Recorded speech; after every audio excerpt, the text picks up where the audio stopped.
Hello friends, good morning to all. इस video के माध्यम से जनरल नॉलेज के बहुत ही महत्वपूर्ण प्रश्नोत्तर व्याख्या के साथ देखने को मिलेंगे। पूरा वीडियो देखिए और चैनल को सब्सक्राइब भी कर लीजिएगा। फर्स्ट क्वेश्चन है, वह थर्मामीटर जो 2000 डिग्री सेल्सियस मापने हेतु उपयुक्त हो वह है। ए ऑप्शन है गैस थर्मामीटर, बी ऑप्शन है पारे का थर्मामीटर, सी ऑप्शन है पूर्ण विकृत पायरोमीटर और डी ऑप्शन है वाष्प दबाव थर्मामीटर। तो इसका जो सी ऑप्शन है वो बिल्कुल सही हो जाएगा। पूर्ण विकिरण पायरोमीटर से अधिक उच्च तापमान का मापन किया जाता है। यह उन स्थानों पर प्रयोग होता है जहां पर पहुंचना एवं छूना संभव नहीं होता है। अगला प्रश्न है, दूध से दही का परिवर्तन किसके द्वारा होता है। ए ऑप्शन है बैक्टीरिया के द्वारा, बी ऑप्शन है विटामिन के द्वारा, सी ऑप्शन है एंजाइम द्वारा, डी ऑप्शन है उपरोक्त में से कोई नहीं। तो इसका जो ए ऑप्शन है वो बिल्कुल सही हो जाएगा। दूध में सूक्ष्म जीवाणु पैदा हो जाते हैं जिसके कारण दूध में किण्वन की क्रिया आरंभ हो जाती है। इसे रासायनिक चेंज होने लगता है। तो दूध से दही का बनना होता है केमिकल चेंज।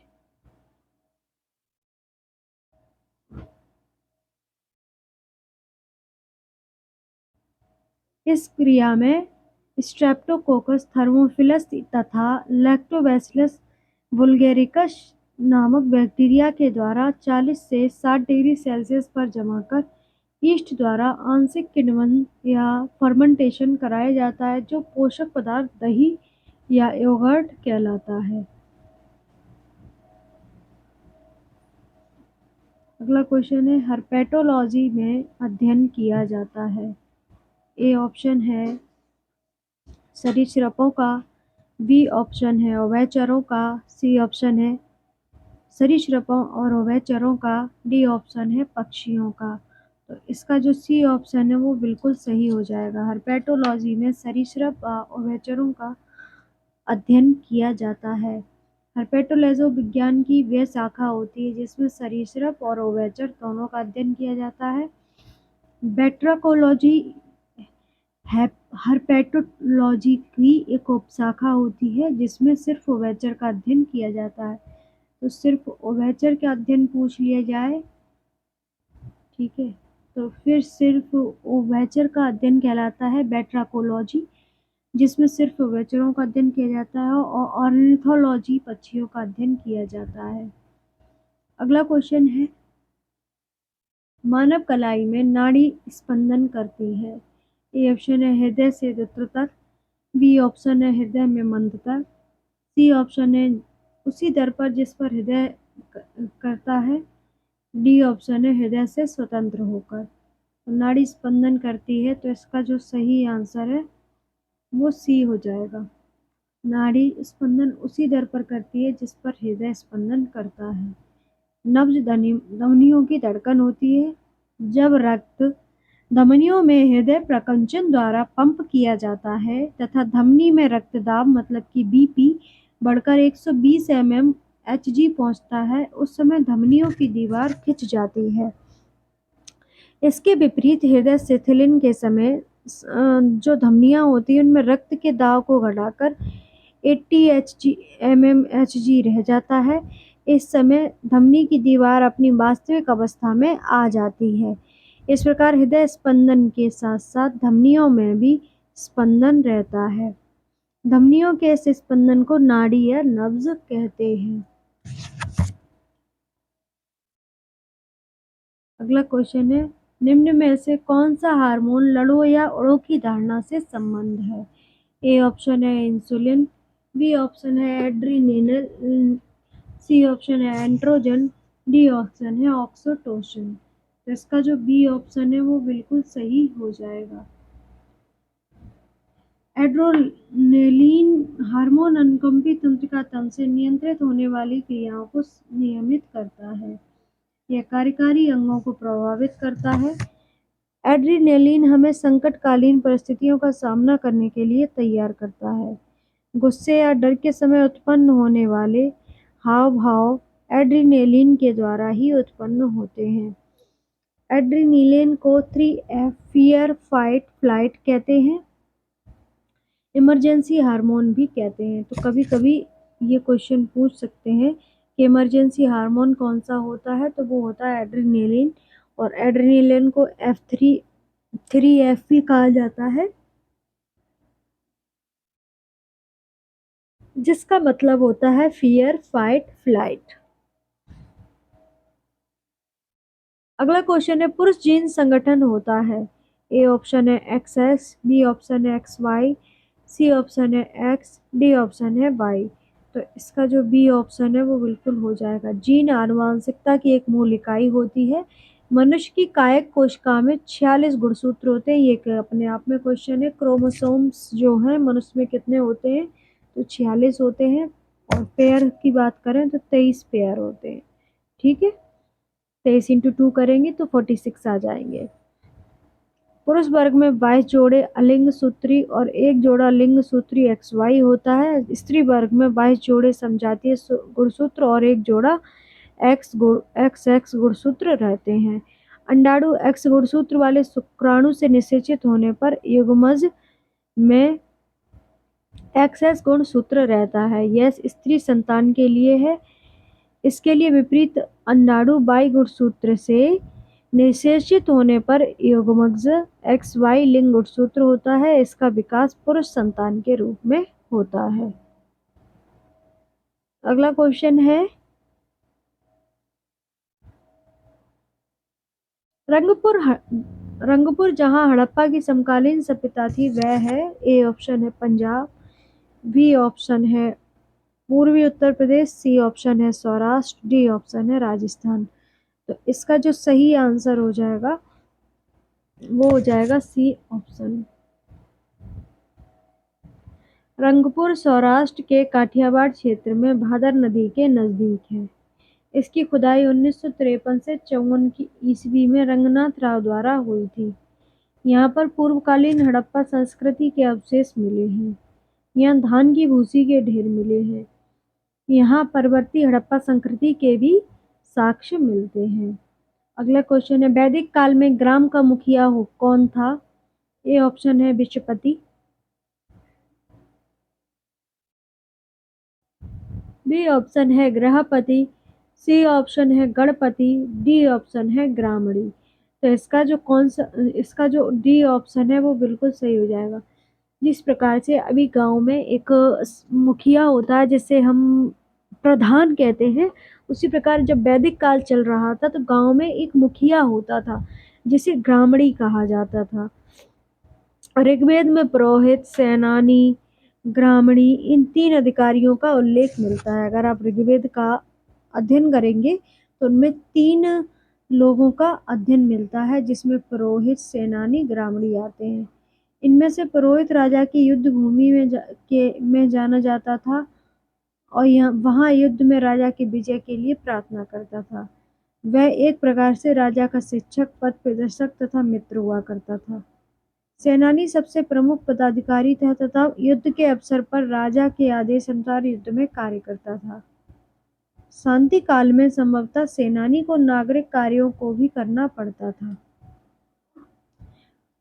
ग्रामणी ग्राम का मुखिया तथा प्रशासनिक तथा सैनिक कार्यों के लिए ग्राम का नेता होता था।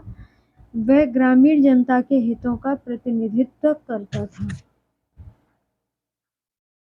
ये सारी बातें आपको ग्रामणी से बता दी। वैदिक काल में क्या है, 3 अधिकारी होते थे, सेनानी और पुरोहित और ग्रामणी। ठीक है, अगला क्वेश्चन है अणुव्रत सिद्धांत का प्रतिपादन किसने किया। ए ऑप्शन है महायान बौद्ध ने, हीनयान बौद्ध संप्रदाय ने, सी ऑप्शन है जैन संप्रदाय ने, डी ऑप्शन है लोकायत शाखा ने।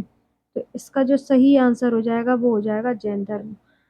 अणुव्रत सिद्धांत का प्रतिपादन जैन धर्म द्वारा किया गया था। पंच महाव्रत अर्थात अहिंसा, सत्य, अस्तेय, अपरिग्रह तथा ब्रह्मचर्य, ये तीनों अच्छे से याद रखिएगा। पंच जो महारत्न है जैन धर्म के वो कौन से हैं, अहिंसा, सत्य, अस्तेय, अपरिग्रह तथा ब्रह्मचर्य। को ग्रस्तों के लिए सरल ढंग से पालन करने का विधान इसमें प्रस्तुत किया गया है। इसी कारण गृहस्थ के जीवन में इन्हें अनुव्रत कहा गया है। इनमें कठोरता या अतिवादिता का अभाव होता है।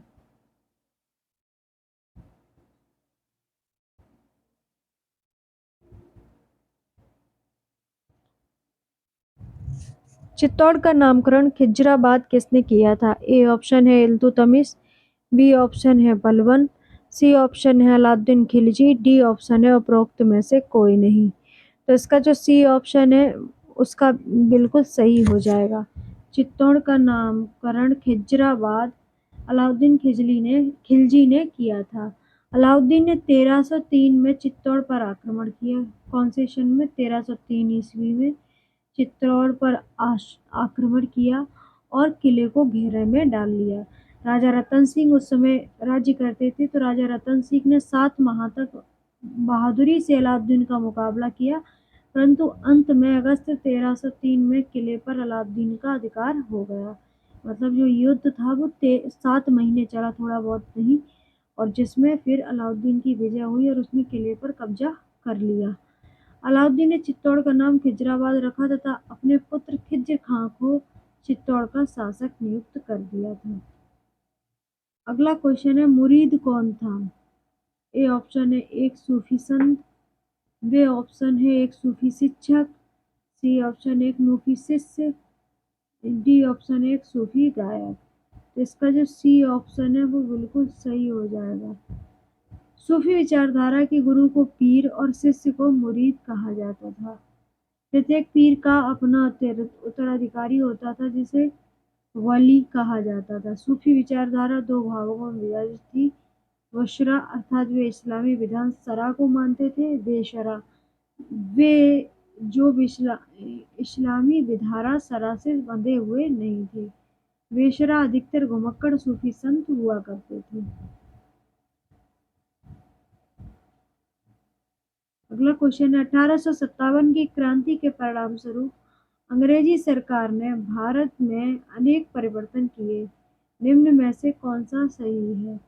ए ऑप्शन है सेना का पुनर्गठन किया गया एवं सैनिकों की तुलना में अंग्रेजी सैनिकों को बढ़ा दिया जाए।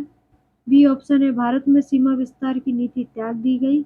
सी ऑप्शन है ब्रिटिश सरकार ने कंपनी के हाथ से शासन व्यवस्था अपने हाथ में ले ली।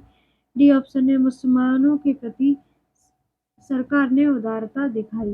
तो इसका जो डी ऑप्शन है वो बिल्कुल सही हो जाएगा। 1857 की क्रांति के परिणाम स्वरूप अंग्रेजी सरकार ने भारत में अनेक परिवर्तन किए, जिसमें मुसलमानों के प्रति सरकार ने उदारता दिखाई ऐसा कुछ नहीं था, क्योंकि 1857 की क्रांति अगर आप देखेंगे तो उसमें हिंदू और मुसलमान दोनों ही साथ साथ पार्टिसिपेट किए थे। अगर आप अवध की बात करें तो अवध से बेगम हजरत महल नेतृत्व कर रही थी, तो वे एक मुसलमान थी, तब भी उन्होंने बहुत जमकर अंग्रेजों के सामना किया था।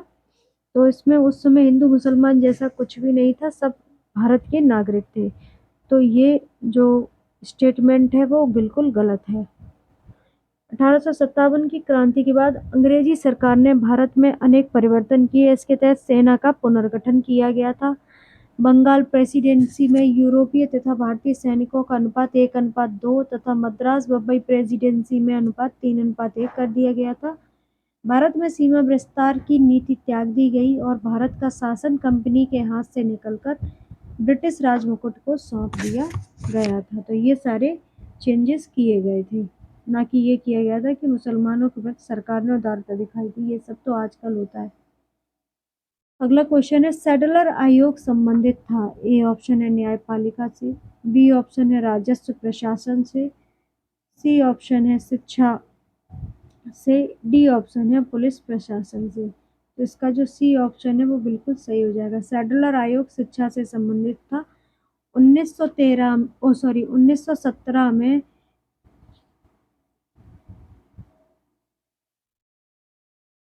1917 में ब्रिटिश सरकार ने माइकल सैडलर के नेतृत्व में कलकत्ता विश्वविद्यालय में समस्याओं के अध्ययन हेतु शिक्षा संबंधी एक आयोग नियुक्त किया, जो 2 भारतीय सदस्य आशुतोष मुखर्जी और डॉक्टर जियाउद्दीन अहमद थे। सैडलर आयोग के सुझाव पर उत्तर प्रदेश में एक बोर्ड ऑफ सेकेंडरी एजुकेशन की स्थापना की गई। इसी आयोग की संस्तुति पर मैसूर, पटना, अलीगढ़, ढाका, लखनऊ और हैदराबाद में विश्वविद्यालय स्थापित किए गए। शिक्षा को प्रांतीय विषय बना दिया गया। विश्वविद्यालयों का जिम्मा प्रांतों को हो गया। अगला क्वेश्चन है 1931 में कांग्रेस के कराची अधिवेशन में मूल अधिकारों पर प्रस्ताव का प्रारूप निम्नलिखित में से किसने बनाया? ए ऑप्शन है doctor B R Ambedkar, B option है पंडित जवाहरलाल नेहरू, सी ऑप्शन है doctor Rajendra Prasad, D option है सरदार वल्लभ भाई पटेल। तो इसका जो बी ऑप्शन है वो बिल्कुल सही हो जाएगा। 1931 के में कांग्रेस का कराची अधिवेशन में मूल अधिकारों का प्रस्ताव का प्रारूप पंडित जवाहरलाल नेहरू ने बनाया था। गांधी इरविन समझौता या दिल्ली समझौता को मंजूरी देने हेतु 21 मार्च 1931 को कराची में कांग्रेस का अधिवेशन हुआ था। तो सबसे पहले क्वेश्चन तो यही होता है कि कांग्रेस का अधिवेशन कब हुआ था? तो 21 मार्च 1931 को, जिसे गांधी इरविन समझौते को मंजूरी देने के लिए आयोजित किया गया था। कराची अधिवेशन में ही कांग्रेस ने पहली बार मौलिक अधिकारों एवं राष्ट्रीय आर्थिक कार्यक्रमों से संबंधित प्रस्ताव पारित किया। वैसे तो कांग्रेस प्रारंभ से ही जनता के आर्थिक हितों, नागरिक स्वतंत्रता और राजनीतिक अधिकारों से लड़ती आ रही थी, लेकिन यह पहला अवसर था जब कांग्रेस ने पूर्ण स्वराज को परिभाषित किया तथा बताया कि जनता के लिए पूर्ण स्वराज का अर्थ क्या है। कांग्रेस ने यह घोषणा भी की जनता के शोषण को समाप्त करने के लिए राजनीतिक आज़ादी के साथ साथ आर्थिक आज़ादी भी जरूरी है। कांग्रेस अधिवेशन की अध्यक्षता वल्लभ भाई पटेल ने की थी। मूल अधिकारों का प्रारूप पंडित जवाहरलाल नेहरू ने तैयार किया था। अगला क्वेश्चन है इंडिपेंडेंट लीग की स्थापना की थी। तो इंडिपेंडेंट लीग की स्थापना किसने की थी? ए ऑप्शन है लाला लाजपत राय ने, बी ऑप्शन है महात्मा गांधी ने, सी ऑप्शन है मोतीलाल नेहरू ने, डी ऑप्शन है राम बिहारी बोस ने। तो इसका जो डी ऑप्शन है वो बिल्कुल सही हो जाएगा। इंडिपेंडेंट लीग की स्थापना राम बिहारी बोस ने ही की थी। रास बिहारी बोस ने की थी। कब की थी? 1912 में की थी। कहाँ पर की थी? दिल्ली में की थी। उस समय रास बिहारी बोस 1912 ईस्वी को दिल्ली में वायसराय होर्डिंग पर बम फेंकने की घटना के मुख्य अभियुक्त थे, किंतु बच निकले। उन्होंने बैंकॉक में इंडियन इंडिपेंडेंट लीग की स्थापना की। उन्होंने विश्व युद्ध के दौरान जापान द्वारा बंदी बनाए गए भारतीय सैनिकों को मिलाकर आजाद हिंद फौज का गठन किया तथा उसका नेतृत्व बाद में सुभाष चंद्र बोस को सौंप दिया। 1945 में जापान में इनकी मृत्यु हो गई। ठीक है, अब रास बिहारी बोस के बारे में सब पता चल गया। इन्होंने जो आज़ाद हिंद फौज है उसका गठन किया था, पर उसका जो देख रेख करना था वो सुभाष चंद्र बोस जी ने किया था। और इन्होंने इंडिपेंडेंट लीग की जो स्थापना की थी